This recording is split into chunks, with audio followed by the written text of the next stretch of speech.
All right. So you ever just like walking around, in a state where cannabis is um, still illegal, and then boom, there's a smoke shop with a window full of bongs, Yeah. and you're kind of like, wait a minute, Yeah, how totally. does that even work? Right. Like, how is that even possible? Yeah, they're selling these things that, seem so connected to something that's illegal.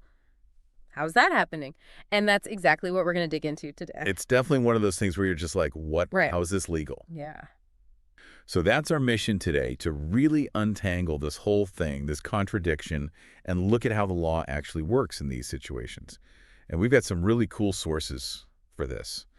We've got someone on the inside who actually supplies these products to shops.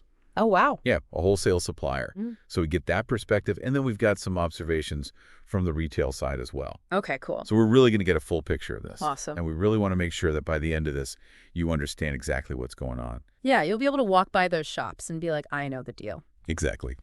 Oh, All right, so to map out where we're headed today, first we're going to talk about what a bong is legally, like how is it classified. oh, yeah. Then we'll look at the specifics of what makes selling one legal or illegal, Yeah. like where's the line. Yeah, where do they cross over? Exactly, and we'll talk about those little stickers. They always have the for tobacco use only. Oh, yeah, right. Like, what's the deal with those? What is that all about? Yeah, we'll break that down, and then we'll get into, can you get in trouble for just earning a bong? Oh, good question. Yeah. Especially where it's illegal, and then we'll look at the whole federal versus state thing. Okay, yeah, because that always gets kind of messy. Oh, yeah, it's a whole other layer. Absolutely. And then finally, we'll look at how these head shops, they manage to stay within the law while selling all this stuff. Yeah, they're walking a tightrope for sure. All right, you ready to jump in? Let's do it. Okay, so like we were saying, you see these bongs and you just automatically think cannabis, right? Yeah. Yeah, that's the first thing that pops into your head. But legally, it's not always seen that way. No, not at all. It's often classified as something else, like an accessory for tobacco pipes or even for other herbs that are legal. Right, so they kind of shift that focus right from the start. And that's what makes it possible for them to even sell these things in a lot of places. It's all about how they frame it. Exactly. And what's really interesting is that the whole legal definition comes down to this idea of intended use. Oh, intended use. So it's not just what the product is, it's what the shop says. It's for how they describe it. You know, the disclaimers, those stickers they put on everything. It's all about the presentation. Exactly. By saying that these things are for lawful purposes, like using tobacco or maybe even some kind of aromatherapy blend, they avoid that whole drug paraphernalia label. Which is a big deal legally. Right, oh yeah, huge. Yeah. If something is specifically marketed for illegal drugs, then you're in a whole different category. Right. That's where the law really cracks down. Yeah, but by focusing on legal uses and making that super clear, they're usually operating within a whole different set of rules. Okay, so it's not just like a wink-wink, nudge-nudge situation. They're really serious about this legal side of things. Oh, yeah, absolutely. And we talked to someone at Clover Glass. They're a big supplier of these products, and they were really emphasizing how important it is to have clear disclaimers, well-trained staff. It's not just about protecting the shop legally. It's also about making sure customers understand what they're buying and how it's supposed to be used legally. That makes sense. It's all about setting the right intention right from the start. Exactly. So let's talk about the nitty-gritty here. What makes selling a bong actually legal or illegal? Like, what are the actions that cross that line? Okay, so it's not just about having them out on display. Right, just having them there isn't enough to get you in trouble. It's all about how they're presented and how the staff interacts with customers. Okay, so presentation is key. Totally. The big no-no is when a shop advertises or markets these things specifically for illegal drug use. That's when they get into hot water. Okay, so that's the line they can't cross. Exactly. And this is where those for tobacco use only stickers come in. They're super important. They're not just there for show, huh? No, they're actually a legal tool. They show that the shop is trying to comply with regulations around tobacco products and that they're selling these things for legal purpose. It's like their way of saying, hey, we're playing by the rules. Exactly. And it's not just about the sticker. Staff training is really important too. Okay, so the employees need to be on the same page. Yeah, they need to know how to talk about these products without mentioning anything illegal. So no slang, no references to cannabis. Nope, they focus on things like the design of the glass, how the water filtration works, and stuff like that. It's almost like a performance they have to put on. Yeah, in a way it is, and it goes Yeah. even further than that. This whole idea of legal presentation applies to shipping and distribution too. Oh, wow. So even behind the scenes, it has to be super careful. Yeah, our supplier mentioned that they have to be really meticulous about labeling everything according to the laws of each state they ship to. Even though they're shipping from one central warehouse. Exactly. Every detail matters. They're shipping Ugh. from LA, Yeah. but they're sending these products all over the country, so they have to be really on top of it. So basically, every step from the moment these things are made to the moment they're sold has to be carefully considered. Exactly. One wrong move, and they could face legal issues. Wow. It's a lot more complicated than you might think. Yeah, it's a whole system they have in place to keep Yeah. everything legal. So those for tobacco use only labels are doing a lot of work here. You really are. Yeah. But why that specific phrase? Right. It's kind of become a joke almost. Like everyone knows what's really going on. But there's a serious legal reason behind it. Okay. So it's more than just a wink wink situation. It's a legal declaration by the shop. It's their way of saying, this is how we intend this product to be used. And by saying it's for tobacco or other legal herbs, they're keeping it within the boundaries of the law. So it's all about shifting the narrative away from anything illegal. Exactly. And it's smart because if law enforcement ever comes knocking, they can point to those labels and say, look, we're not promoting illegal activity. It's like their first line of defense. Exactly. And our source called it a cultural workaround. Yeah. Everyone knows there might be other uses for these things, but legally, the focus is on tobacco, and that's what matters. And our contact at Clover Glass said that putting those disclaimers on their packaging is standard practice for them. Oh, yeah.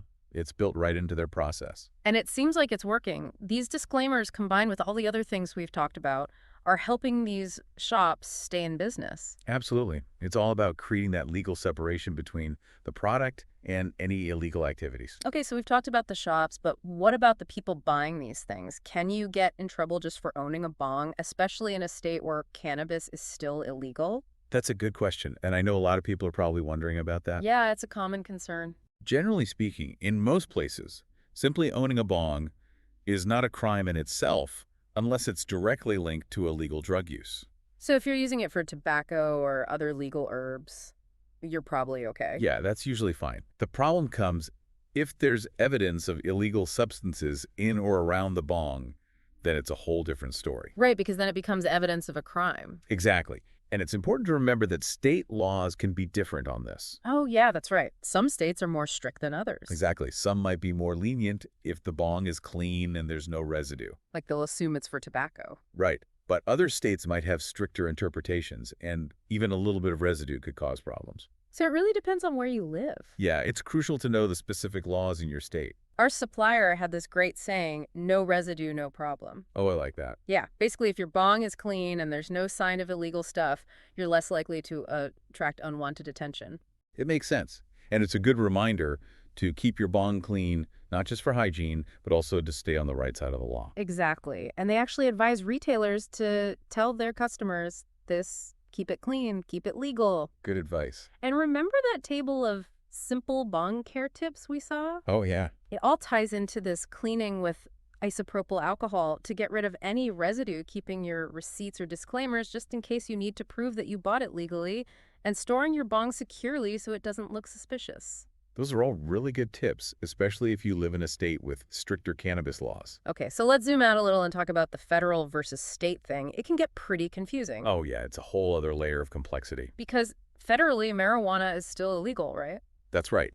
And technically, the Controlled Substances Act could classify a lot of these smoking accessories as paraphernalia, which is illegal. But it seems like federal law enforcement is more focused on the big guys, the major drug trafficking operations. Yeah, they're not really going after individuals who own a bong or even small shops that are selling them for tobacco use. So it's kind of a don't ask, don't tell situation. In a way, yeah. But then you have states that have legalized cannabis either medically or recreationally. And they might have more relaxed laws around paraphernalia. Right. So what's legal in one state might be illegal in another.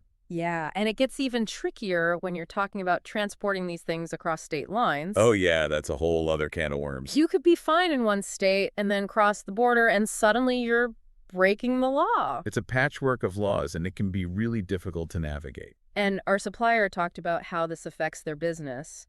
They have to be constantly aware of the laws in each state they ship to. Yeah, their warehouse is in LA, and they're sending these products all over the place. So they have to be experts in interstate commerce regulations. It's a lot to keep track of. Yeah, they have to know all the details, like what can be on the labels, how the packaging needs to be done. Like a legal minefield. Absolutely. Yeah. But they have to navigate it carefully to avoid any problems with federal authorities. Okay, so it's clear that these head shops are walking a very fine line here. They really are. It's impressive how they manage to stay within the law while still selling these products. So how do they do it? What are their secrets? Well, our source said they're really savvy about this, and it seems like they stick to a few key strategies. Okay, so what's the game plan? First and foremost, they're super consistent about labeling everything for legal use only. Right. Those labels are everywhere. Yeah, they're on the products, they're in the store, they're everywhere. They're really hammering that point home. Yeah, and then staff training is super important. Okay, so they're making sure their employees are on board with the legal strategy. Exactly. The staff knows they can't make any references to illegal drug use, no slang, no winks and nods. They have to keep it strictly legal? Absolutely. And they also stay on top of all the local licensing rules, which can vary a lot from place to place. So they're doing their homework, making sure they're complying with all the local regulations. Exactly. And a lot of the more established shops keep really detailed records. So they've got everything documented just in case. Yeah, and they're often very proactive about engaging with local officials, even law enforcement sometimes. Oh, wow. So they're not trying to hide anything. They're being very open about their operations. Yeah, they're trying to build relationships and show that they're committed to following the law. It's a smart approach. It really is. And they also put a lot of emphasis on customer education. Okay, so they're not just trying to make a sale, they're trying to inform their customers as well. Yeah, they want to make sure people understand the legal uses for these products. Yeah. And they often have those disclaimers posted prominently in the store.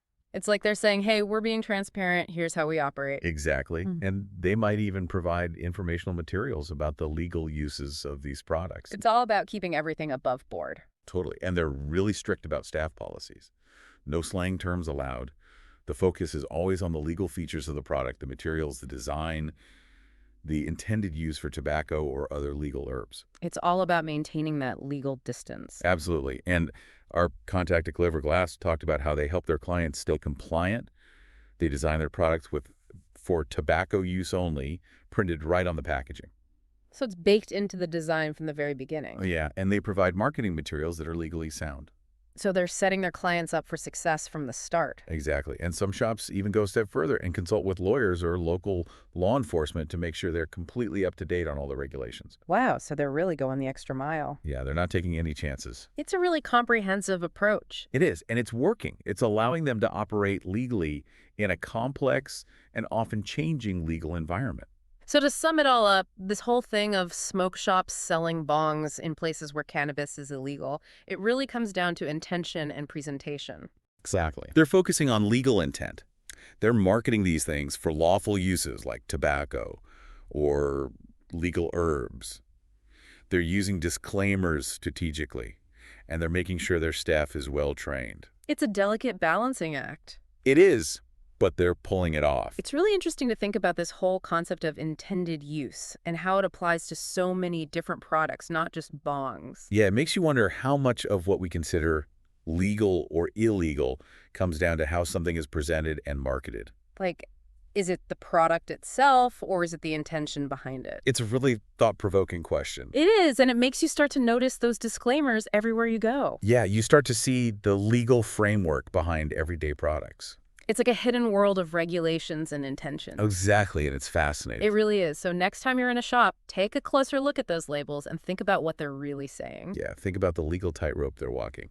Thanks for joining us on this deep dive today. It's been a wild ride. It has, and we'll see you next time. Until then, keep those bongs clean and your usage legal. Good advice. All right, take care. See ya.